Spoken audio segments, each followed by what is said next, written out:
नमस्कार, मैं रविंद्र कुमार मीना, सहायक आचार्य भूगोल। आप सभी का स्वागत है भूगोल की इस कक्षा में।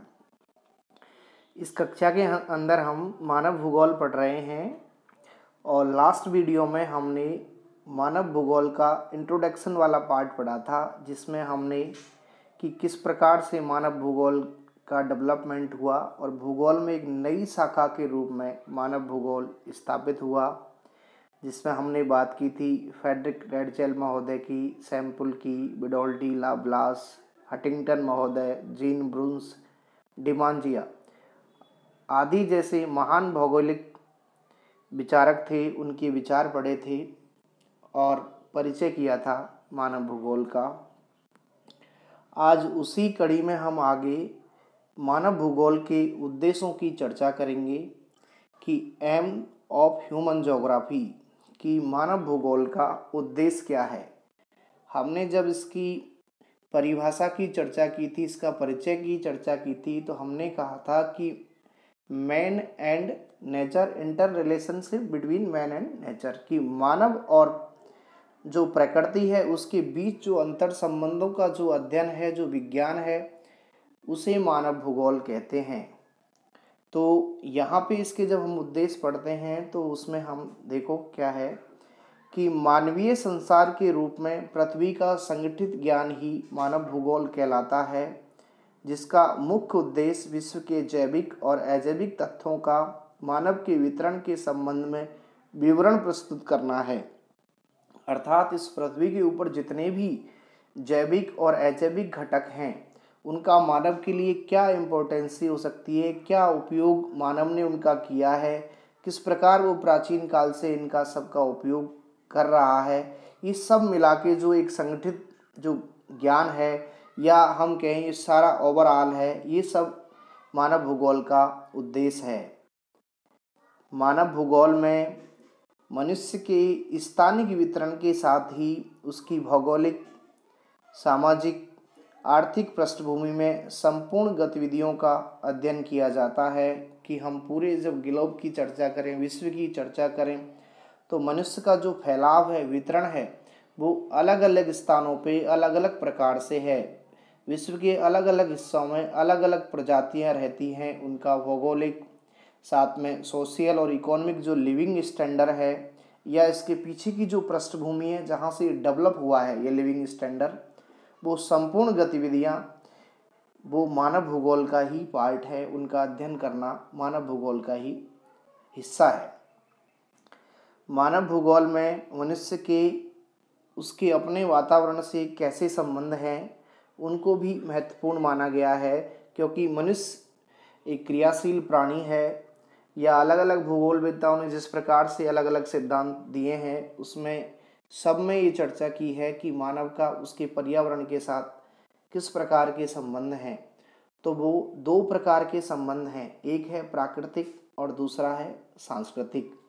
प्राकृतिक जो संबंध है, उनसे ही दूसरा जो सांस्कृतिक संबंध है वो डेवलप हुआ है। दोनों ही मिले जुले हैं, एक से दूसरे का विकास हुआ है।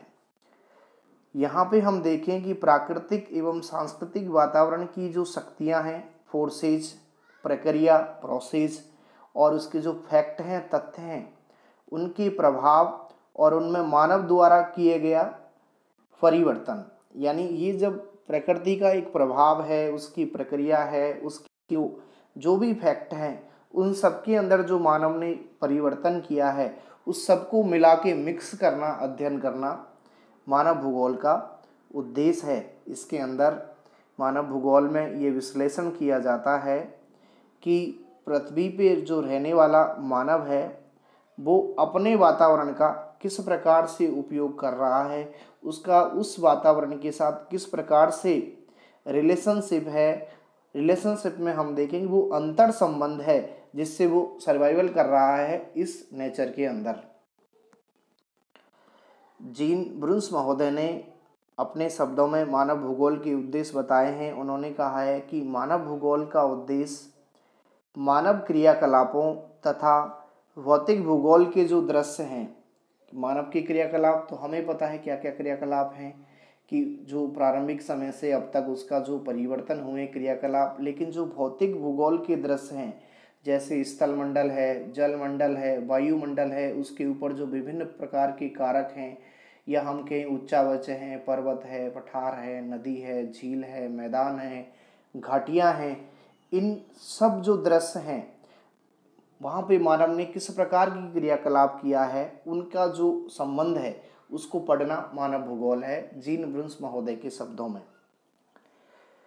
पृथ्वी पे हम देखें तो विभिन्न प्रकार की धरातलीय भिन्नताएं हैं और वहाँ पे मानव का जो निवास स्थल है वो भी भिन्न प्रकार का है।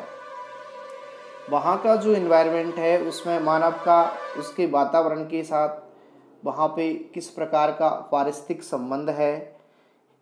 आज अगर हम देखें कि ये धरातलीय भिन्नताओं के बाद भी वर्तमान समय में, अभी वर्तमान परिप्रेक्ष्य में हम देखें कि अगर क्षेत्रीय स्थिति का अध्ययन करें तो आसानी हो रही है, क्योंकि पृथ्वी के ऊपर जो दूरियां हैं वो संकुचित हो गई हैं। पूरी दुनिया इस समय ग्लोबल विलेज में तब्दील हो गई है, तो हमें उस अध्ययन करने में आसानी हुई है। इस दृष्टि से मानव भूगोल ऐसे क्षेत्र और स्थान की विशेषताओं को समझाने का प्रयास करता है जिसमें पृथ्वी पर विभिन्न स्थानों की प्रकृति, जो सुदूरवर्ती स्थान हैं वहाँ पे मानव के जो पारस्परिक संबंध हैं पृथ्वी या नेचर के साथ, उन सब का अध्ययन प्रमुख उद्देश्य है। इस दृष्टि से हम बात करें तो मानव भूगोल का जो संपूर्ण उद्देश्य है वो पृथ्वी का विवरण, स्थानीय भिन्नताओं यानी अलग अलग स्थान पे किस प्रकार की भिन्नताएं हैं, उनकी पारस्परिक संबंधों के आधार पर एक मानव संसार के रूप में, यानी विभिन्न स्थानों पर रहने वाले मानव ने विभिन्न प्रकार की जो स्थानिक भिन्नताएं हैं उनसे किस प्रकार की अंतर संबंध स्थापित किए हैं, ये संपूर्ण अध्ययन का जो उद्देश्य है वो मानव भूगोल का उद्देश्य है, इसका अध्ययन करना।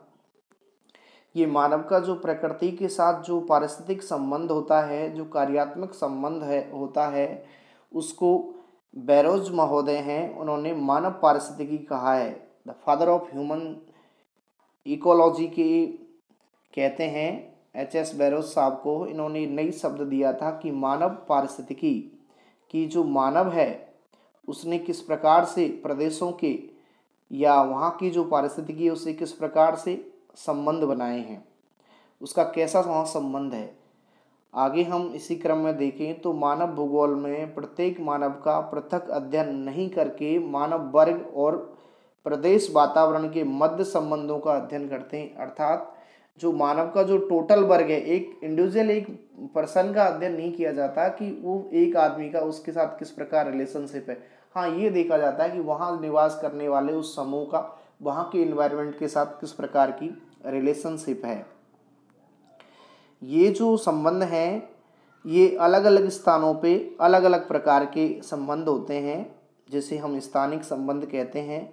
इसी क्रम में हम आगे इस स्टडी को और आगे डीपली देखें तो एक प्रदेश का दूसरे प्रदेश के साथ क्या संबंध है, उसके वहाँ पे जो मानव है वहाँ पे किस प्रकार से उसने प्रादेशिक समायोजन किया है, इन सबको हम विभिन्न प्रदेशों का या ये कहें कि विभिन्न प्रदेशों के स्थानिक संबंधों का अध्ययन कहते हैं। ये भी मानव भूगोल का प्रमुख उद्देश्य है। नेक्स्ट इसी क्रम में फ्रांसीसी भूगोलवेत्ता हैं विडोल डी लावलास। उन्होंने कहा है कि मानव जो है इस इन्वायरमेंट के अंदर एक केंद्रीय शक्ति है, वो सक्रिय भी है और वो निष्क्रिय भी है। वो पृथ्वी के तल के ऊपर जो प्राकृतिक शक्ति हैं उनके सामूहिक योग से निर्मित जो मिट्टी है उसका उपयोग करके विभिन्न वस्तुओं का प्रोडक्ट करता है।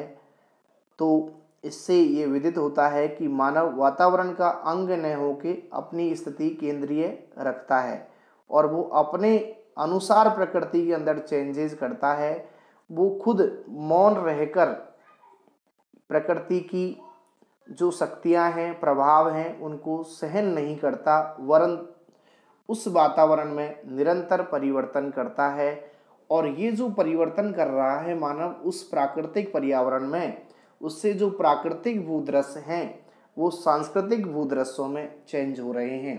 और इस प्रकार ही मानव ने जो प्रारंभिक काल से जो वातावरण के साथ परिवर्तन किया है उससे सांस्कृतिक भूदृश्यों का उद्भव हुआ है। इनका अध्ययन भी मानव भूगोल का मुख्य उद्देश्य है।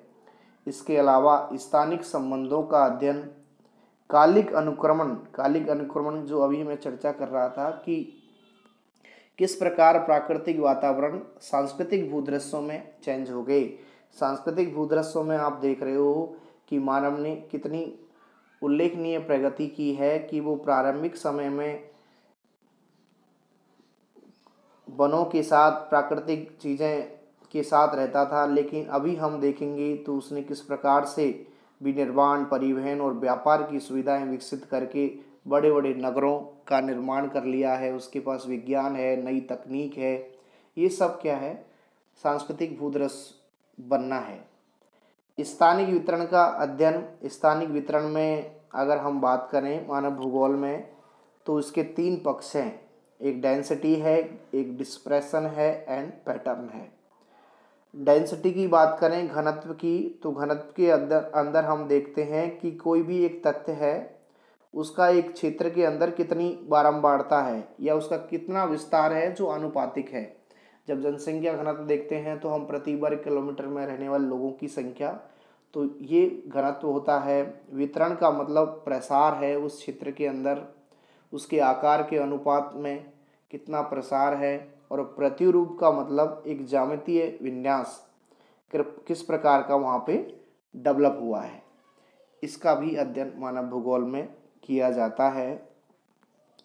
आगे इसी क्रम में हम देखें कि मानव भूगोल के अंतर्गत स्थान को एक विशिष्ट और पृथक लक्षण माना जाता है और प्रत्येक स्थान का कोई नाम होता है। जैसे कोई भी नाम, राजस्थान, उत्तरांचल, मध्य प्रदेश, ये सब क्या हैं? एक प्रकार के विशिष्ट लक्षणों से युक्त स्थान हैं। अगर इसी क्रम में हम देखें कि जब स्वरूप और विशिष्ट लक्षणों की समरूपता एक बड़े क्षेत्र में हो तो उसे हम प्रदेश कहते हैं। जैसे हम उत्तर भारत के मैदानों की बात करें कि गंगा का मैदान, तो वहाँ पे एक लंबे क्षेत्र में विशिष्ट लक्षण हैं। ये भी जो लक्षण हैं इनका भी सुस्पष्ट रूप से अध्ययन मानव भूगोल के अंतर्गत किया जाता है। जैसे उच्चावच, जलवायु, वनस्पति, खनिज, फसल, जनसंख्या और इन सब के बीच में आंतरिक संबंधता, इसको भी मानव भूगोल स्पष्ट करता है। अंत में हम देखें कि इतना सब हमने चर्चा की है कि इसका उद्देश्य क्या है। आज हम उद्देश्य की चर्चा कर रहे हैं, तो मेनली जो उद्देश्य है वो ये है कि मानव भूगोल पृथ्वी तल पर विभिन्न मानव समूहों द्वारा प्राकृतिक वातावरण का जो उपयोग उसने किया है, अलग अलग प्रकार का जो मानव समूह पृथ्वी के ऊपर पाए जाते हैं, उन्होंने किस प्रकार से इस पर्यावरण का उपयोग किया है, उसके अंदर परिवर्तन किया है और उसने उसके साथ एडजस्टमेंट किया है, समायोजन किया है। इन सब का अध्ययन अगर हम करें तो वो मानव भूगोल है। और इसके अध्ययन के बाद वातावरण में जो विद्यमान जो संसाधन हैं उनका मानव प्रगति के लिए महत्व स्पष्ट करना, इस जो भूगोल की शाखा है उसका मुख्य उद्देश्य है कि प्रकृति के अंदर जो संसाधन हैं उनको मानव की प्रगति के लिए किस प्रकार से काम में लिया जाए और उसका प्रकृति के साथ संबंधों का अध्ययन करना मानव भूगोल का मुख्य उद्देश्य है। नेक्स्ट वीडियो के अंदर हम स्कोप ऑफ ह्यूमन ज्योग्राफी अर्थात मानव भूगोल का विषय क्षेत्र पढ़ेंगे। तो हमने देखा कि मानव भूगोल है क्या, तो वो है मानव और प्रकृति के मध्य अंतर संबंधों का अध्ययन। और इसका उद्देश्य क्या है, तो उद्देश्य ये है कि जो प्रकृति के अंदर उपलब्ध संसाधन हैं उनका मानव का जो प्रारंभिक समय से जो एडजस्टमेंट रहा है उस अनुरूप में अध्ययन करके उसकी प्रगति के लिए उन संसाधनों को उपयोग में लेना, उनका महत्व समझना मुख्य उद्देश्य है मानव भूगोल का। Thank you.